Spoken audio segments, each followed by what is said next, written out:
अस्सलामुअलैकुम, मैं हूं नबीला सिंधु। अपना पसंदीदा शो देखने के लिए हमारा चैनल सब्सक्राइब करें और बर वक्त मालूमात के लिए बेल आइकन प्रेस करें।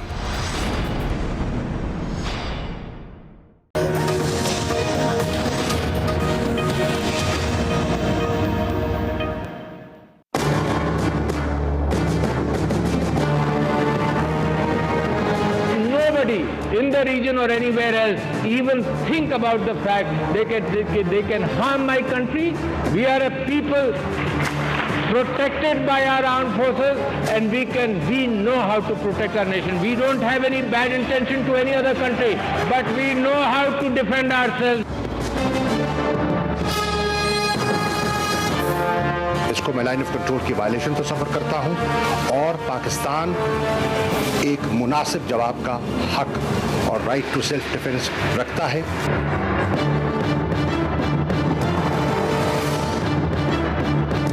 जो इस वक्त जंग का तबल बजाया है, उसके जवाब में मैं समझती हूँ ये वाज़ेह है कि पाकिस्तान की मुसल्लह अफ़वाज बिल्कुल चौकन्नी है, स्क्रैम्बल्ड है, रेडी हैं। हम नहीं जंग चाहते, लेकिन अगर हम पर जंग मुसल्लत कर दी गई तो पाकिस्तान बिल्कुल तैयार है। नरेंद्र मोदी साहब, आप अगर अपनी हरकतों से बाज ना आए तो आपको आप समेत बहरे अरब में गर्क कर दिया जाएगा, और आपकी नई दिल्ली पे पाकिस्तान का सब खिलाड़ी परचम भी लहराने पे कादिर हैं। लेकिन हम पुरअमन मुल्क है, वो पूरी कोशिश करेगा हम पे हिट करने की, और हमें पूरी कोशिश करनी चाहिए उससे ज्यादा सुपर हिट करने की। ये बातों से चीजें हल नहीं होगी, ये प्रैक्टिकल करके दिखाना पड़ेगा हमें। वो हमारे यहाँ 40 किलोमीटर आए तो हम उनके 80 किलोमीटर अंदर जा सकते हैं। अस्सलामुअलैकुम नाज़रीन, एक्सपर्ट्स में मैं आपके साथ नबीला सिंधु। पैनल का तारुफ करवा दूं। पैनल में शामिल हैं अयाज खान साहब, लतीफ़ चौधरी साहब, आमिर इलियास राना साहब, शकील अंजुम साहब। साथ हासिल रहेगा हाफिज ताहिर महमूद अशरफी साहब का। सबसे पहले वही बात कि अमन की दुश्मन मोदी सरकार जाती और सियासी मफाद के लिए खित्ते को आग में झोंकने पर तुल गई है। रात की तारीकी में मक्कार दुश्मन भारतीय तैयारे लाइन ऑफ कंट्रोल की खिलाफ वर्जी करते हुए आज़ाद कश्मीर के मुजफ्फराबाद सेक्टर में दाखिल हुए, जिस पर पाकिस्तानी शाहीन फौरी तौर पर फिजा में बुलंद हुए और दुश्मन को ललकारा। तो बदहवासी के आलम में बुज़दिल भारतीय तैयारे बालाकोट के करीब खुले इलाके में अपना पेलोड फेंक कर फरार हो गए। लेकिन खुशकिस्मती से कोई जानी और माली नुकसान नहीं हुआ। नाम निहाद एयर स्ट्राइक के बाद मोदी सरकार ने सरहद पार मुबैना अस्करियत पसंदों को टारगेट करने और 300 से ज्यादा दहशतगर्दों की हलाकत के बड़े बड़े दावे और भड़के मारना शुरू कर दी, जिस पर इंतहा पसंद हिंदू फूले नहीं समा रहे। दूसरी जानिब मुबैना हमले के चंद मिनटों बाद ही पाक फौज ने भारतीय अफसाने की हकीकत से पर्दा उठाया, तो सर्जिकल स्ट्राइक की तरह आज का भोंडा दावा भी यकसर झूठा और बेबुनियाद निकला, जो हमेशा की तरह पूरी दुनिया में मोदी सरकार की जग हसाई का बायस बन रहा है। भारतीय एयर स्ट्राइक के बाद वजीर आजम इमरान खान की सदारत में कौमी सलामती कमेटी का हंगामी इजलास हुआ, जिसमें सियासी और अस्करी क़यादत सर जोड़कर बैठी और भारतीय जारियत का भरपूर जवाब देने के लिए हिकमत अमली तय की। इजलास में मुतफ़िक़ा तौर पर भारतीय दावे को मुस्तरद करते हुए जारियत का मुंह तोड़ जवाब देने का वाज़े और दो टोक पैगाम दिया गया। एक्सपर्ट्स के लिए हमारा सवाल कि भारत की जारियत का जवाब जारियत से दिया जाएगा, सिफारतकारी से, या फिर दोनों से। अयाज साहब, आपसे इसका आगाज के जवाब जो होना चाहिए वो किस नौयत का होना चाहिए? सबसे पहले तो हमें देखना पड़ेगा ये क्यों किया इंडिया ने। बेसिकली जब पुलवामा का जो ड्रामा, अब उसकी पीक कल थी उस ड्रामे की, जब भारत के अंदर से इतनी स्ट्रॉन्ग आवाज़ें नरेंद्र मोदी के खिलाफ आना शुरू हो गई कि ये ड्रामा भारत ने खुद किया है। ममता बनर्जी एक बड़ी लीडर है उनकी, फिर राज ठाकरे का सामने आना, और उसके बाद एक और वो थे समाजी कारकुन। अब मोदी चूँकि अंडर प्रेशर तो थे, उस दिन से थे जिस दिन से शहजादा मोहम्मद बिन सलमान वहाँ गए थे, और उसके बाद से उन पर तनकीद शुरू हुई थी कि उन्होंने पाकिस्तान का नाम नहीं लिया उस वक्त। उससे पहले चूँकि वो पाकिस्तान पर डालना चाह रहे थे। बुनियादी वजह तो वही इलेक्शन, क्योंकि इलेक्शन के लिए ये बड़ा ज़रूरी था। अब जब इस तरह के हमले शुरू हुए हैं अंदर से, तो फिर नरेंद्र मोदी साहब को समझ आई कि अब और कोई चारा नहीं है। और जिस तरह से DG ISPR बता रहे थे कि कितनी जगह से 3 से 4 जगहों पे उन्होंने कोशिश की, इंट्रूजन की, और किस तरह से हमने रोका उसको। अब ये भी जो उन्होंने, अब आज के दौर में ये कहना कि जी हमने 250 बंदा मार दिया है, 300 बंदा मार दिया है, दहशतगर्दों का ठिकाना तबाह कर दिया है। अब ये छुपाई नहीं जा सकती चीज़ें, क्योंकि सैटेलाइट से दुनिया की आलमी ताकतें भी देख रही होती हैं कि अगर कहीं हमला हुआ है तो उसमें क्या ये वो दौर नहीं है कि जब वो जगह जगह वो लगे होते थे, वो छोटे छोटे लिखा होता था कि जी यहाँ तस्वीर बनाना मना है, क्योंकि उस वक्त वो समझा जाता था कि इसकी तस्वीर अगर कहीं चली गई तो शायद ये इलाका चूंकि हसास है तो इसको सिक्योर नहीं रहेगा। अब वो दौर नहीं है, अब गूगल का दौर है, अब हर चीज़ बिल्कुल सामने नज़र आ रही होती है। अब वो इसीलिए अब झूठ छुप नहीं सकता ज़्यादा देर। मुझे सबसे पहले तो ये लगता है कि नरेंद्र मोदी को ये भी पुलवामा हमले की तरह, धमाके की तरह ये हमला भी उल्टा पड़ने वाला है। ये और ज़्यादा जब चीज़ें वाजे हो के सामने आएंगी, ज़ाहिर है एक आपने जंगी जुनून में जब मुबतला, और इंडियन मीडिया बहुत वॉर मॉन्गरिंग जितनी इंडियन मीडिया से हो रही है, शायद ही दुनिया का कोई मीडिया इतना इररिस्पॉन्सिबल होगा।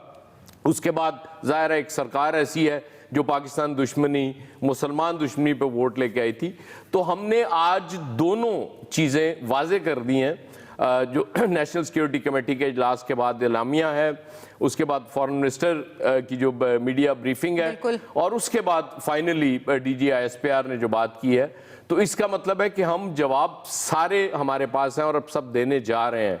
अब ये कब देंगे, जाहिर है फैसला वो DG तो कह रहे थे हो चुका, और कब जब नेशनल कमांड अथॉरिटी का इजलास होगा जॉइंट सेशन के बाद, तो मेरा ख्याल है उसमें बहुत सी चीज़ें तय कर ली जाएंगी।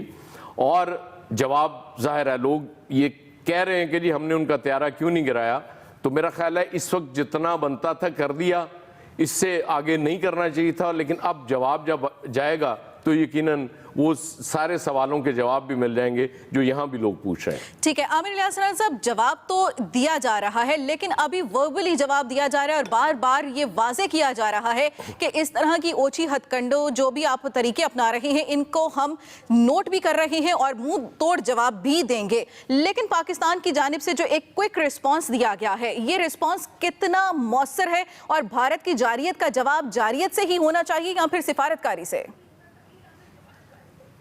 देखें, सिफारतकारी और जवाबी हमला दोनों ज़रूरी हैं, और दोनों के लिए ज़ाहिर है कि सिफारतकारी के लिए तो हर वक्त जो कि सुबह से शुरू है, जब इन्होंने ये अटैक किया फिर उसको क्लेम किया, तो बेसिकली बैनुल-अक़वामी सरहदों की LOC के नाम पे एक तरह से खिलाफ वर्जी हो गई है। जब वो 4 बम गिरा के वहाँ से उन्होंने फेंके हैं LOC से, और वो गिरे हैं हमारे पाकिस्तान की सेटल एरिया में बालाकोट के पास। तो अब इसमें तो कोई शक नहीं रह गया कि उन्होंने अपनी तरफ से पूरी इश्तिहाल अंगेज़ी की कोशिश की है, हमारी फ़िज़ाइया पहुंची भी है मौके पे। लेकिन हमारा काम है कि हम इस सारे के बावजूद कि हमारे पास हथियार मौजूद हैं, हमारी नेशनल सिक्योरिटी कमेटी ने भी प्रेस रिलीज़ जारी कर दी, मीटिंग कर दी, DG ISPR ने प्रेस कॉन्फ्रेंस कर दी, 3 वज़रा ने प्रेस कॉन्फ्रेंस कर दी। ओके, असल इशू ये है कि बैनुल-अक़वामी सतह पर हम क्या कर रहे हैं। आज जो चुप का रोदा तोड़ा शाह महमूद कुरैशी ने, जो रुकते नहीं है बोलते हुए, उन्हें OIC के मामले पे बहुत तेज़ी से बोलना चाहिए था, वो नहीं बोले, इसीलिए आज शर्मिंदगी में उन्हें जवाब भी देना पड़ा कि जी मैंने पहले बात की थी और मैं नहीं कर सका, और मैंने उनसे कहा कि उन्होंने हमसे बात तक न की है। हम बुनाने वाले हैं OIC को, फाउंडिंग मेंबर हैं, हमारे साथ इंडिया ये काम करने जा रहा था, ये पता था सारी दुनिया को। हम यहाँ पे मेज़बानी के अच्छे तरीन तरीके से UAE के क्राउन प्रिंस को भी लेके आए। ओके, आप इंडिया के साथ जो दोस्ती रखना चाहते हैं वो आप 2 मुल्कों का मामला है, इसमें पाकिस्तान नहीं बोलता। सऊदी अरब कर रहा है, हमें कोई मसला नहीं। हमारा मसला है कि जब आप OIC के फोरम को, उसके प्लेटफॉर्म को अपने मुल्क के लिए इस्तेमाल करेंगे और पाकिस्तान के बेसिकली खिलाफ इस्तेमाल करेंगे, तो हमारा ये हक और सवाल बनता है, एहतजाज बनता है, आपसे पूछना बनता है, आपका बाइकआउट करना बनता है कि भाई बाकी ताल्लुकात अगर आपके उनके साथ हैं तो आप हमारे साथ बतौर मुस्लिम उम्मा हमारे साथ क्या काम कर रहे हैं। ये पहले एक होम्योपैथिक ऑर्गेनाइजेशन है, उसके अंदर आप एक ऐसे मुल्क को लेके आ रहे हैं जो आपके एक फाउंडिंग मेंबर पे लेके आए। अब तक तो UAE को बोलना चाहिए था, ये काम उनको वापस लेना चाहिए कि जी बिल्कुल अब इस बुनियाद पे हम दावत वापस लेते हैं, जो वरना फिर पाकिस्तान को ज़ाहिर है मौके पे बाइकाट करना होगा। मैंने कल भी बात की थी कि कासाब्लांका कॉन्फ्रेंस में याह्या खान भी उठ के चले गए थे जब इंडियन नुमाइंदगी कराई गई और उसमें एक सिख तशरीफ लेके आए, तो ये गलत बात थी। आज वरना अमेरिका, बरतानिया, पता नहीं कितने यूरोपीय ममालिक में मुसलमान बहुत बड़ी अकलियत में मौजूद हैं, तो क्या आप सबको बुलाएंगे? नहीं। यहाँ पाकिस्तान को पहला एहतजाज करना है, इन मुल्कों के साथ बात करके, इनको साथ लेके फिर पूरी दुनिया में भी सफारतकारी करनी है कि जो इंडिया का जारे रवैया है, जो कुछ उन्होंने किया है, जो ड्रामा पहले पुलवामा में स्टेज किया, उसके बाद वो जो ये काम अब कर रहे हैं, जो इन्होंने आज सुबह किया है, तो फिर अब जब पाकिस्तान जवाब देगा, जिसको मैंने पहले कह दिया कि वो तो हमने एलेबोरेट कर दिया, क्लियर कर दिया कि हम वक्त, मकाम, सब चीजें अपनी मर्जी से तय करके फिर हम जवाब देंगे। जारियत तो उन्होंने की है, ये बात हमने सिफारती सतह पे, फौजी सतह पे तस्लीम भी की है, कह भी दिया है, और भारत ने इंटरनेशनल बॉर्डर की भी खिलाफ वर्जी की है। इसके ऊपर तो हमारी फौज ने जवाब देना है, वो उन्होंने कह दिया। लेकिन हमारी हुकूमत का क्या काम है अब? वो यही है कि जो कल मुश्तरका इजलास हो रहा है पार्लियामेंट का, उसमें एक बहुत अच्छी वेल ड्राफ्टेड मुश्तरका करारदाद आनी चाहिए और वो दुनिया भर में जानी चाहिए कि ये हमारा पार्लिमानी ऐवान है जो ये बात कह रहा है। पाकिस्तान ने तो बड़ी क्लियर बात की, जो पहले हम नहीं ऑफर करते थे कि इंडिया बेशक हमारे साथ दहशतगर्दी पे आगे बात कर ले, कश्मीर पे बात करे और हमें सबूत दे, ऐसा जो दुनिया भी मान ले और हम भी मान ले। जो अभी अयाज खान साहब कह रहे थे कि बिल्कुल सैटेलाइट सारी दुनिया के लगे हुए हैं, इमेजेस आ रहे हैं कि कब क्या हुआ, झूठ तो बोला नहीं जा सकता। अभी तो ये भी आ रहा है कि वो जो तैयारों की उन्होंने रिलीज की है, वो पाक फिजाइया की रिलीज कर दी है और उस पर अपना नाम लगा दिया है। अब ये चीजें छुपेंगे नहीं, एक एक चीज का तज्जिया हो जाएगा, उसका फोरेंसिक ऑडिट हो सकता है वीडियो का कि कौन कैसा दावा कर रहा है। बहरहाल हमें अब इनका रिस्पॉन्स करना है, सिफारती के साथ साथ अमली सतह पे भी इनको मुंह तोड़ जवाब देना है। ठीक है लतीफ चौधरी साहब, पुलवामा हमला इस तरह की हड्डी बन गया है भारतीय हुकूमत के लिए कि जिसको ना वो निगल सकता है और ना ही उगल सकता है, और इस तरह के हरकतों पर उतर आया है। पाकिस्तान की जानिब से जो एहतजाज की बात की जा रही है कि एहतजाज रिकॉर्ड कराना चाहिए OIC में भी, और जिस तरह से एहतजाज रिकॉर्ड कराया भी जा रहा है, प्रेस कॉन्फ्रेंस की जा रही है, आलमी दुनिया के सामने भी अपना मौक़िफ़ रखा जा रहा है, क्या ये जितनी भी हिकमत अमली अपनाई जा रही है अब तक वो ठीक है? नबीला, ये सारी जो हमारे सामने जो इस वक्त सिचुएशन है, इसमें मेरा ख्याल जो अपना इसमें यह है कि भारत में जो बीजेपी की जो पॉलिसी है, ख़ास तौर पे नरेंद्र मोदी की, वो बिल्ड ही उन्होंने पाकिस्तान दुश्मनी पे की थी। शुरू से जब वो गुजरात के वज़ीर आला थे उस वक्त भी उन्होंने यही काम किया, और जब वो वज़ीर आज़म बने और वो मुसलसल कर रहे थे, और पुलवामा वाक़े के बाद तो सूरत हाल इंडिया के अंदर तो एक बिल्कुल एमरजेंसी और जंग की सूरत हाल थी। उसमें जो इंडियन मीडिया के स्टेक होल्डर हैं वो बिलियनर हैं, जो इंडियन मीडिया को चलाते हैं वो कोई आम आदमी नहीं है, वो इंडिया के बहुत बड़े स्टेक होल्डर और सरमायादार। उन्होंने वहाँ पे एक ऐसा माहौल पैदा कर दिया, इस तरीके की बात कर दी कि जी जंग के अलावा कोई चाराकार नहीं है, ये बेहतरीन मौका है, इस मौके पे स्ट्राइक किया जाना चाहिए। इंडिया ने जो कुछ कर दिया, ये उन्होंने पाकिस्तान के हवाले से जिस तरीके से जो अटैक किया, उन्होंने जंग को बिल्कुल आवाज़ दी है कि किसी तरीके से इस खित्ते में जंग लग जाए। तो जो मेरा ख्याल है कि इंतहाई आकबत नादेशाना उनकी ये पॉलिसी थी। पाकिस्तान ने बड़े सब्र व तहम्मुल का मुजाहरा किया, मेरे ख्याल में ये इनका दुरुस्त तर्ज अमल था। मोदी अगर एक अच्छा सफारतकारी के रमूज़ को समझते और वो मुदब्बराना सूरत हाल करते, तो जब प्राइम मिनिस्टर ऑफ पाकिस्तान की तरफ से ये बात आई सामने कि अमन को एक मौका दिया जाना चाहिए, तो उन्हें एक बेहतर तरीके से रिस्पॉन्ड करना चाहिए था, ऐसी हरकत नहीं करनी चाहिए थी। अब पाकिस्तान के पास यकीनन ऑप्शन तो मौजूद है, लेकिन मेरी इसमें ज़ाती राय है कि हमें हत्तुल मकदूर जंग से बचना चाहिए। जंग की तरफ जाने का मतलब इस खित्ते की तबाही के अलावा कुछ नहीं। एक साइड से बेवकूफ़ी हुई है और बहुत बुरी बेवकूफ़ी हुई है। पाकिस्तान को इस बेवकूफ़ी को बेनकाम का इस मौके से फ़ायदा उठाना चाहिए। जिस तरह इंडिया ने हमारे खिलाफ एक टेररिज्म का नैरेटिव बिल्ड किया, जो हम बदकिस्मती से टेररिज्म के अगेंस्ट जो हमारी कार्रवाई थे हम उसको नहीं कर सके, हमें इसको इंटरनेशनली बिल्ड करना चाहिए। हमें OIC और ये एक लूली लंगड़ी तंजीम है, इनके चक्रों में नहीं पड़ना चाहिए। हमें बतौर स्टेट अपना काम करना चाहिए, माजी के रोमांस में से, इस्लामी मुल्कों में से भी निकल आना चाहिए, अपने मामलात को आगे लेके चलना चाहिए। इसके अलावा और कोई रास्ता नहीं है। ठीक है अलामा साहब, बार बार पाकिस्तान की जानिब से ये भी कहा जाता है कि अमन की ख्वाहिश को कमजोरी ना समझा जाए। इस वक्त पाकिस्तान के पास ये कितना अच्छा मौका है आलमी दुनिया के सामने अपना मौक़िफ़ वाज़े करने के लिए कि अमन के ख्वाहिशमंद हम हैं, जंग कोई और चाहता है। बिस्मिल्लाहिर्रहमानिर्रहीम, नहमदुहु व नुसल्ली व नुसल्लिमु अला रसूलिल करीम। पाकिस्तान ने गुज़श्ता रात भी साबित किया है और पहले भी साबित किया है कि हम इस खित्ते के अमन के लिए हम 1.5 अरब 2 अरब इंसानों की जिंदगियों से नहीं खेलना चाहते। हिंदुस्तान इस खित्ते के 1.5 अरब से ज्यादा इंसानों की जिंदगियों से खेलना चाहता है और हमने ये बात दुनिया को बताई है। लेकिन हमें अब ये बात भी दुनिया पर क्लियर करनी है कि हम एक एटमी कुव्वत हैं, हम एक मजबूत फौज और कौम रखते हैं और हमारी कौम और फौज एक है।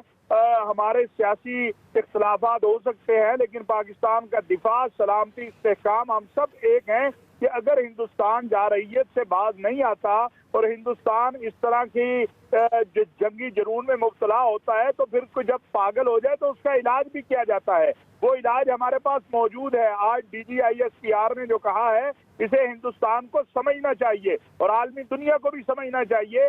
पाकिस्तान को हर महाज पर, वो सफारती महाज हो, वो सियासी महाज हो, वो आलमी महाज हो, अपने मौक़िफ़ को भरपूर अंदाज में पेश करना चाहिए। बिल्कुल। कश्मीरी मजलूमों की बात को पूरे भरपूर अंदाज से पेश करना चाहिए और भारत के जंगी जुनून के जवाब में ये बताना चाहिए कि जब कोई पागल हो जाता है तो फिर उसका इलाज भी किया जाता है। उस पागल को फिर बताया भी जाता है कि उसको कैसे जो है हदूद में रहना है। अब हिंदुस्तान को ये बताने का वक्त भी आ गया है कि हिंदुस्तान को अपनी हद के अंदर रहना होगा और खुदा न खास्ता अगर हिंदुस्तान बाज नहीं आता तो उसे ये याद रखना चाहिए कि पाकिस्तान अल्हम्दुलिल्लाह इतनी कुव्वत रखता है। और मैं जिम्मेदारी के साथ ये खबर ब्रेक कर रहा हूँ, बड़ी जिम्मेदारी के साथ, कि आलमे इस्लाम के अहम तरीन मुमालिक इस वक्त सर जोड़ के पाकिस्तान के लिए बैठे हैं और वो हिंदुस्तान को पैगाम दे रहे हैं और पाकिस्तान को भी बता रहे हैं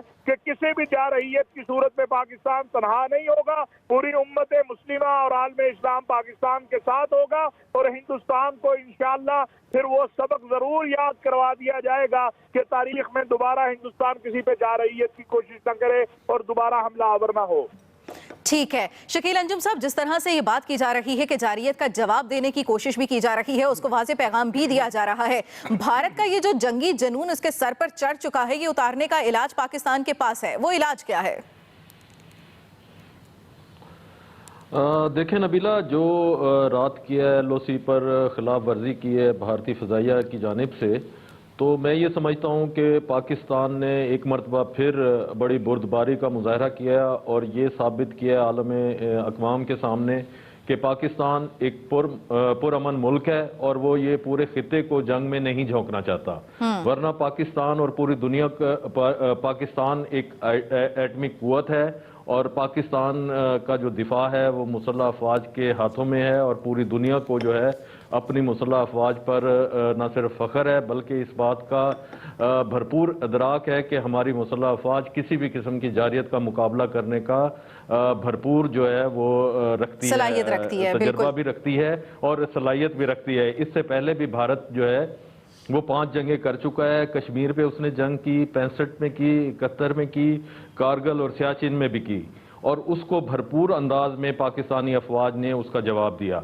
जहां तक बात है कि भारत ने ये इल्ज़ाम आयद किया है और ये प्रोपेगेंडा भारतीय मीडिया जिस मुज़हिका के खेज अंदाज में झूठ बोल रहा है, एक होता है झूठ बोलना, एक होता है सफ़ेद झूठ बोलना, और भारतीय मीडिया और मोदी सरकार दोनों को झूठ बोलना भी नहीं आ रहा कि झूठ बोलने के भी कुछ तकाजे होते हैं, लेकिन इनके पास तो वो तकाजे भी नहीं हैं।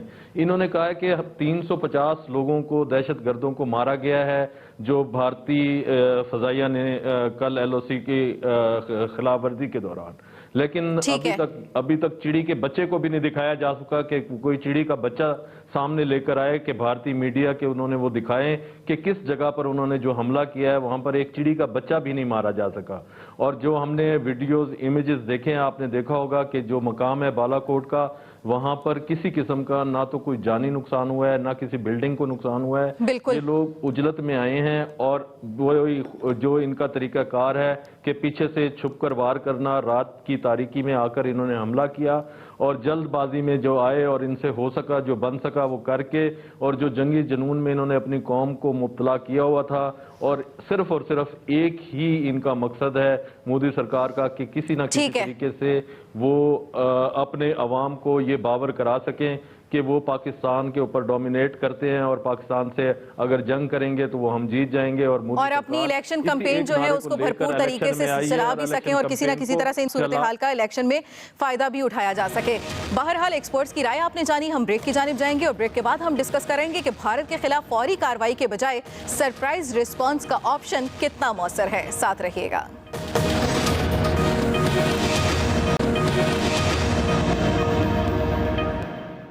इंडिया का मकसद तो ये है मोदी गवर्नमेंट का कि वो आज़ाद कश्मीर में वो तो सीज फायर वायलेशन भी करते हैं तो सिविलियन पॉपुलेशन पे डेलिब्रेट टारगेट करते हैं। उनका मकसद किसी ऐसी जगह पे टारगेट करना था कि जहाँ पे सिविलियंस की कैजुअलिटीज़ हों, आइडेंटिटी उनकी सोल्जर ना हो और वो ये क्लेम कर सकें कि हमने एक टेररिस्ट कैंप पे हमला किया है। अब जब हमारी एयरफोर्स ने उनको चैलेंज किया, 4 to 5 नॉटिकल माइल उनकी फॉर्मेशन अंदर आई, जिसको पाकिस्तान एयरफोर्स ने टाइमली और इफेक्टिवली चैलेंज करके रिपल्स किया। मैंने कहा था कि we will retain the escalation ladder, we have that initiative in our hand. I said that we will surprise you, wait for that surprise. I said that our response will be different. See it for yourself. The response will come, and response will come differently. Welcome back. Pulwama हमले के बाद मोदी सरकार पाकिस्तान दुश्मनी में तमाम हदें पार कर गई। भारतीय जारियत पर सियासी क़यादत के बाद पाक फौज के तर्जमान मेजर जनरल आसिफ गफूर भी मैदान में आए और रावलपिंडी में प्रेस कॉन्फ्रेंस करते हुए सबूतों के जरिए भारतीय दावों की कलई खोल दी और फिजाई दरअंदाजी के नापाक अज़ाइम आश्कार किए। पूरी कौम के जज्बात की भरपूर तर्जुमानी करते हुए भारत को मुंह तोड़ जवाब देने का ऐलान किया और भारतीय तैयारों के 21 मिनट तक पाकिस्तान हदूद में रहने के बेबुनियाद दावे को मुस्तरद करते हुए चैलेंज किया कि अगर भारत में हिम्मत है तो आए, इतना वक्त पाकिस्तान में रहकर दिखाए। 300 अफराद की हलाकत के भारतीय दावे पर पाक फौज के तर्जुमान ने सवाल उठाया, किधर हैं वो दहशतगर्द, खून, मैयतें और जनाजे? हम भारत के झूठ का जवाब सच से देंगे। उन्होंने भारत को मुखातिब करते हुए वाज़ेह अल्फाज में मोदी सरकार को खबरदार किया कि अब वो पाकिस्तान के जवाब का इंतजार करें जो उन्हें हैरान कर देगा। हमारा रद्द-ए-अमल बहुत मुख्तलिफ होगा, इसलिए जगह और वक्त का तयन हम खुद करेंगे। एक्सपर्ट्स के लिए हमारा सवाल कि भारत के खिलाफ फौरी कार्रवाई के बजाय सरप्राइज रिस्पांस का ऑप्शन कितना मौसर होगा। उलामा साहब, आपसे इसका आगाज के जो सरप्राइज रिस्पांस का ऑप्शन इस्तेमाल करने की बात हो रही है वो कितना मौसर हो सकता है? देखिए, गुजारिश ये है कि भारत को भी ये बात मालूम है और दुनिया को भी मालूम है कि अगर पाकिस्तान ने जवाब दिया या पाकिस्तान जवाब देना चाहे तो कहां से हिंदुस्तान को जो है जवाब दिया जा सकता है। इसलिए मुझे तो इसमें कोई शक नहीं है और अपनी अफवाज पर मुकम्मल मुझे भरोसा है, एतमाद है। अपने जवानों पर मैं हमेशा कहा करता हूं कि मेरी फौज का जवान जो है वो सियाचिन पे भी खड़ा होके अल्लाह से शहादत का तालिब होता है। वो 20-25 हज़ार की तनख्वाह के लिए बॉर्डर पे नहीं खड़ा होता। मेरी फौज का जवान तो शहादत का तालिब है। वो माँ को ये कह के जाता है कि माँ दुआ करना मैं शहीद हो जाऊं, बीवी को ये कह के जाता है कि मैं शहीद हो गया तो मेरे बच्चे को भी फौज में भेजना।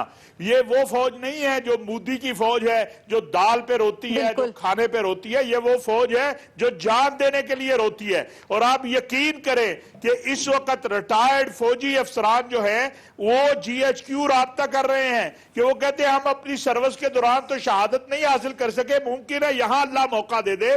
तो ये अल्हम्दुलिल्लाह किसी भी एतबार से पाकिस्तान की फौज जो है और पाकिस्तान की कौम जो है, पाकिस्तान की सियासी क़यादत जो है, मजहबी क़यादत जो है वो कमजोर नहीं है। हम बतौर मुसलमान, चूंकि हमारे नबी सल्लल्लाहु अलैहि वसल्लम की जो तालीमात हैं, ये वो फौज है जिसकी बुनियाद ईमान, तकवा, जिहाद फी सबीलिल्लाह है। और अल्लाह के नबी सल्लल्लाहु अलैहि वसल्लम ने तो सबज घास को भी रोंदने से मना किया, सबज पत्तों वाले दरख्त को भी काटने से मना किया, हलाल जानवरों को भी जरूरत से ज्यादा ज़िबा करने से मना किया। तो हम दुनिया का अमन देखते हैं, हम ये सोचते हैं कि अगर ये जंग शुरू हो गई तो फिर 1.5 अरब से जायद इंसान जो इस खित्ते में रहते हैं, और सिर्फ ये खित्ता नहीं पूरी दुनिया उससे मुतासिर होगी। तो हमारी सलाहियतों पर दुनिया के अमन के लिए पाकिस्तान ने जो किया है, आज अगर जर्मनी में अमन है, आज अमेरिका में अमन है, आज अरब मुल्कों में अमन है, आज इस खित्ते में अमन है, तो ये हमारी कौम और फौज की कुर्बानियों का नतीजा है। वरना जो कुछ अलकायदा और दाइश कर रहे थे वो तो खुफिया हमारे दुश्मन थे। हिंदुस्तान हमारा जाहिरी दुश्मन है। अगर हम खुफिया दुश्मनों से जीते हैं तो ये जाहिरी दुश्मन तो इंशाअल्लाह कोई चीज नहीं है। जंग हम मांगते नहीं है, अगर कोई जंग मुसल्लत करेगा तो इंशाअल्लाह तो फिर भागने वाले नहीं हैं और फिर जंग का नतीजा हम अकस करेंगे। अयाज साहब, ये वो कौम है, ये वो ईमान का जज्बा रखती है कि जो वतन के दिफा के लिए निकलती है तो सर पर कफन बांध कर निकलती है। क्या ये जज्बा सरप्राइज करने के लिए काफी नहीं है? देखिए, बेसिकली जो बात डीजी ISPR ने आज अपनी वो ब्रीफिंग में की है, बड़ी इंपॉर्टेंट बात है। जहाज उनके आए, LOC उन्होंने खिलाफ वर्जी की, और उसके बाद क्या हो सकता था? या आप उनका कोई जहाज गिरा देते, या फिर आप LOC लाइन ऑफ कंट्रोल के उस पार चले जाते और फिर एक जंग शुरू हो सकती थी। बिल्कुल, इसमें कोई दो राय नहीं है। लेकिन रिस्ट्रेंट का मतलब क्या था कि वो आए और उनको किसी ऐसी जगह पे अटैक नहीं करने दिया जो वो करना चाह रहे थे। एक ये नाकामी हुई, उसके बाद उनको वापस जाना पड़ा, ये बहुत बड़ी नाकामी है। उसके बाद आपने पूरी दुनिया को ये बता दिया कि हम जब बार बार एक बात करते हैं कि हम अमन से रहना चाहते हैं, हम इस खित्ते के मफाद में, इस दुनिया के मफाद में अमन का दामन पकड़ना चाहते हैं, हम जंग नहीं चाहते, तो आपने अल्टीमेट रिस्ट्रेंट का मुजाहरा कर दिया कल रात। इससे ज्यादा रिस्ट्रेंट हो नहीं सकती। अब आप दुनिया को बता रहे हैं कि भाई हमने कर दिया, हम नहीं आगे गए, वो जिस जंग में हमें धकेलना चाह रहा था इंडिया, नहीं गए, लेकिन सरप्राइज रिस्पांस का ऑप्शन हमारे पास मौजूद है। और वो अब दुनिया को ये फैसला करना है कि वो इंडिया को किस तरह से टेक ऑन करती है इस इशू पे। अगर दुनिया नहीं टेक ऑन करती तो फिर अगले सेगमेंट पे बात करेंगे। यार साहब, आमिर इलियास राना साहब, जिस तरह से पुलवामा हमले का सबूत मांगा गया वो सबूत भी नहीं दिए गए, और आज DG ISPR की जानिब से भी कहा गया कि दिखाओ कहां पे आके स्ट्राइक की है। अगर इतनी यहां पर दहशतगर्दी मार कर गए हो दहशतगर्दों को, तो कहां है वो? फिर इस बात पर आकर ये भारत इतनी बौखलाहट का शिकार क्यों हो जाता है? अगर तुम में इतनी ताकत है, इतनी जुर्रत है, इतना बड़ा तुम एक कदम उठा सकते हो, तो फिर चुप क्यों हो जाते हो? देखें, इंडिया ने रात कोशिश सिर्फ यहाँ नहीं की, उन्होंने 2 और जगहों पे भी की, और हमारी फिजाइया बिल्कुल बर वक्त वहीं मौके पे सामने मौजूद थी, जिससे उनमें हिम्मत ही नहीं हुई कि वो दूसरी तरफ कहीं आते। वो यहाँ पे आए कोई चंद सेकंड्स के लिए, ये आ जाएगी हर चीज़ सामने। हमारे पास वो टेक्नोलॉजी मौजूद है कि हमें अपनी फौज के तर्जुमान पे यकीन करना चाहिए कि जब वो कहते हैं कि हम सरप्राइज देंगे तो इसका मतलब है कि सरप्राइज मिलेगा, और इंडिया के लिए वो वक्त बहुत करीब है। हमारे तैयारों को किसी जगह पे क्रॉस करने की भी जरूरत नहीं है। हमने हदफ लेना है तो पाकिस्तान के अंदर से भी लेंगे, चाहे फिजा से लें चाहे जमीन से लें। ये हमारी कौम को यकीन होना चाहिए अपनी मुसल्लह अफवाज पे, तीनों मुसल्लह अफवाज पे, कि वो बिल्कुल रेडी हैं, हर वक्त 24 घंटे रेडी हैं। मोदी ने कोशिश की, वो जो राजस्थान में जाके इमरान खान को पठान का कहानी सुनाई और वो देना चाहता था धोखा, जो कि एक इंडियन की अपनी है ना कि वो बगल में छुरी और मुंह में राम राम, ये कहानी वही थी कि जी हम तो अमन को मौका देना चाहते हैं, और हमला भी कर दिया। उन्होंने की कोशिश 2 जगह पे, वो वापस हुए, तीसरी जगह पे उन्होंने आए, चंद सेकंड में घुसे और भागे। आप इस बात को समझ लें कि पाकिस्तान बिल्कुल तैयार है, हमारे पास कोई कमी नहीं है। सिर्फ बिल्कुल जिस तरह उन्होंने टैक्टिकल गेम दी, हम भी वो कर रहे हैं, हम पॉलिटिकल कुव्वत को कल लेके आ रहे हैं सामने, लेकिन टाइम का तो मुझे भी नहीं पता, आपको भी नहीं पता, हो सकता है रात को हम कुछ कर लें। ये तो हमारी फौज को ऑर्डर मौजूद है और वो तैयार भी हैं। ठीक है आमिर साहब। शकील अंजुम साहब, सरप्राइज रिस्पांस का ऑप्शन इस्तेमाल करने की बात की जा रही है, ये सरप्राइज रिस्पांस का ऑप्शन कितना मौसर हो सकता है? देखिए जी, अभी बड़ा क्लियर मैसेज दिया है DG ISPR ने, और उन्होंने बता दिया है कि उन्होंने फैसला कर लिया है कि वो सरप्राइज देंगे, और वक्त और जगह का तयन भी कर लिया गया है। और जो इंडियन फ़ज़ाइया है उन्होंने 3 जगह से अटैम्प्ट करने की कोशिश की। उन्होंने अपना सियालकोट और लाहौर बॉर्डर पहले, और उसके बाद ओकाड़ा और बहावलपुर, वहाँ पर हमारी फ़ज़ाइया बिल्कुल अलर्ट थी, तैयार थी, जहाँ पर उन्हें नाकामी का सामना करना पड़ा। और उसके बाद फिर उन्होंने ये बालाकोट का मकाम जो है यहाँ पर आकर आए हैं चंद सेकंड के लिए, 4 या 5 एरोनॉटिकल माइल, और फिर फौरी तौर पे वहाँ से निकलने की है।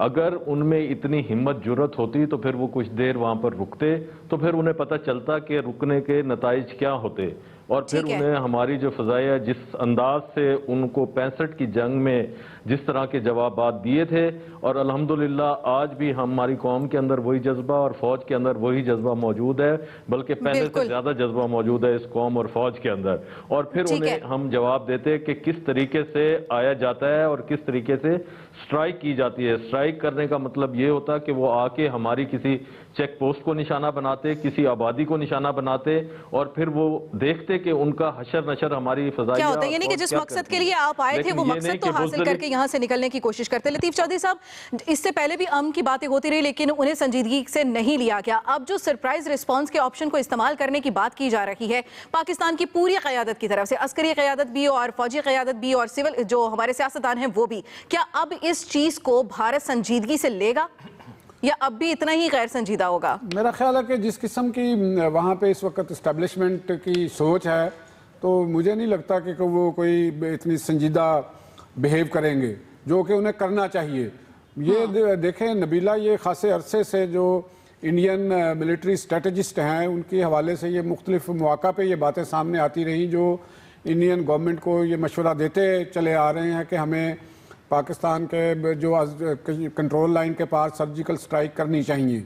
उनके ख्याल में कि पाकिस्तान जो इस वक्त शायद उनका जहन था कि इंटरनेशनली वो तन्हाई का शिकार है या उसकी माशी मुश्किलात ज़्यादा हैं और वो शायद जंग को अफोर्ड ना कर सके, और उस तरह जवाब ये बड़ी देर से वो चले आ रहे हैं।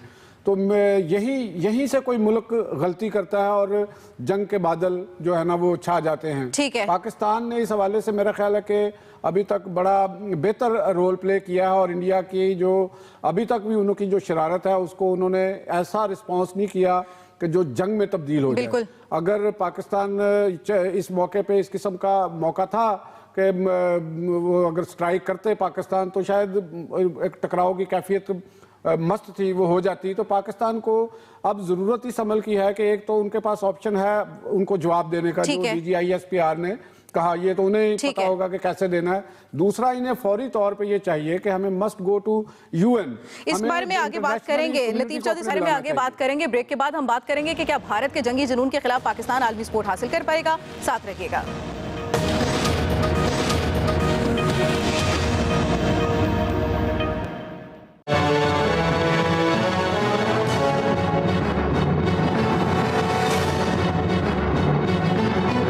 पाकिस्तानी फौज इंशाल्लाह हर तरीके से तैयार है और अवाम भी तैयार है। तो हम तो मौत से डरते नहीं है। जितना ज्यादा अकड़ोगे उतना ज्यादा मार खाओगे। अगर हमारे तैयारी इंडिया में जाएंगे तो वो फिर खाली हाथ वापस नहीं आएंगे। इंडिया ये सोच ले कि अगर जंग हुई तो फिर हमारी फौज के साथ पूरी कौम मुत्तहिद है। उनका आखिरी कतरे तक हम लड़ेंगे और जो ना उसका भरपूर जवाब देंगे। मोदी, हम तुम्हें तुम्हारे घर में घुस के मारेंगे। लड़ने को तैयार है, हर बच्चा लड़ने को तैयार है। पाकिस्तान ने नाम निहाद भारतीय एयर स्ट्राइक का मन घड़त अफसाना बेनकाब किया तो आलमी सतह पर भी मोदी सरकार का ड्रामा फ्लॉप हो गया। भारत की मुबैना कार्रवाई और अस्करियत पसंदों की हलाकतों के दावों पर गैर मुल्की मीडिया ने मोदी सरकार को आड़े हाथों लिया और सर्जिकल स्ट्राइक की तरह एयर स्ट्राइक पर भी कई सवालात उठाते हुए इसे बेबुनियाद करार दे दिया। एक्सपर्ट्स के लिए हमारा ये सवाल कि क्या भारत के जंगी जुनून के खिलाफ पाकिस्तान आलमी सपोर्ट हासिल कर पाएगा? मुख्तसर सी राय तमाम एक्सपर्ट से। अयाज साहब, आपसे इसका आगाज। बिल्कुल मरकल, जिस तरह से पाकिस्तान ने रिस्ट्रेंट का मुजाहरा किया, मरकल आलमी सतह पर बड़ा अच्छा मैसेज चला गया, इंडिया को जहरे करार दे दिया। और जो साहब ने बड़ी अच्छी बात की थी कि ये वक्त है जिस तरह वो दहशतगर्दी के हवाले से हमें मलून करता रहा, अब हम भारत का ये चेहरा दुनिया के सामने रखें। ठीक है, आमिर इलियास राना साहब। जी बिल्कुल, हम यही काम करना चाहिए जो हम कर रहे हैं। सिफारती सतह पे भी और आलमी महाज पे भी हमारे लोग जाएं, सफरा जाएं, OIC से निकल के UN में आज हमारी तरफ से बात जानी चाहिए कि ये देखें कि जो वो कह रहे थे उन्होंने किया और सारा ड्रामा किया। ठीक है, अशरफी साहब। बिल्कुल, हमें दुनिया को कहना चाहिए कि इस ड्रामेबाज को बंद करो, कहीं ऐसा ना हो ये ड्रामा करता रहे और फिर अगर जवाब में उस ड्रामे के हमने कुछ किया तो फिर आप कहेंगे ठीक दुनिया है। के अमन को क्या हो गया। तो दुनिया के अमन के लिए जरूरी है कि भारत की ड्रामेबाजी को बंद किया जाए। बंद किया जाए। शकील अंजुम साहब। बिल्कुल नबीला, हमें जाना चाहिए और जो भारत का जो ये चेहरा है, और ख़ास तौर पर जो जिस तरीके से वज़ीर आज़म ने पुलवामा पर कहा था कि हमें सबूत दिए जाएं, तो ये वक्त है कि भारत पर दबाव बढ़ाया जाए और जो हमारे दोस्त ममालिक हैं उनके साथ मिलकर और इस बात का तकाजा किया जाए कि जिस तरीके से उसने ये कहा था कि ये हमला पाकिस्तान ने किया है और उस पर वज़ीर आज़म ने सबूत मांगे थे। मेरा ख्याल है कि ये बहुत अच्छा टाइम है पाकिस्तान को प्रोपेगेंडे के मैदान में इंडिया को शिकस्त देनी चाहिए और बेहतरीन ये एक मौका है। यूएन में जाना चाहिए। ठीक है। मेजर पावर के पास स्पेशल इनवाइस भेजने चाहिए। ठीक है। अच्छे टाइम से फायदा उठाना। आज एक्सपर्ट्स की राय आपने जानी, इतना ही। आपके फीडबैक का रहेगा इंतजार। दीजिए इजाजत, अल्लाह ने के बाद।